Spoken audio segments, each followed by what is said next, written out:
امریکہ کی نئی سرکاری چھٹی جون 13 کو سیاہ فام امریکی 150 سال سے زائد عرصے سے مناتے آ رہے ہیں۔ یہ دن امریکہ سے غلامی کے خاتمے کی یاد کے لیے منایا جاتا ہے۔ اسے جون 19، 1866 کو پہلی بار منایا گیا۔ اس تاریخ سے ایک سال قبل ریاست ٹیکساس کے علاقے گالویسٹن کے سیاہ فام غلاموں کو اپنی آزادی کی خبر ہوئی تھی اور یہ پتہ چلا تھا کہ امریکی خانہ جنگی 2 ماہ پہلے ختم ہو چکی تھی، اور یہ اعلان ان کے صدر ابراہم لنکن کی جانب سے غلامی کے خاتمے کے حکم نامے کے اجرا کے 2.5 سال سے زائد عرصے کے بعد پہنچا تھا۔ 1866 سے اب تک یہ دن گلویسٹن میں ہر سال منایا جاتا رہا ہے، جس میں ملک کے مختلف علاقوں اور شہروں میں تقریبات منعقد کی جاتی رہیں۔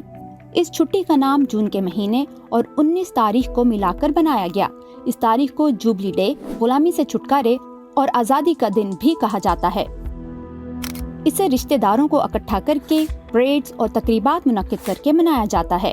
1980 میں ٹیکساس جون 13 کو عام تعطیل قرار دینے والی پہلی ریاست بن گئی۔ تب سے کئی ریاستیں اس دن کو سرکاری چھٹی دے کر یا اسے منا کر تسلیم کرتی رہیں۔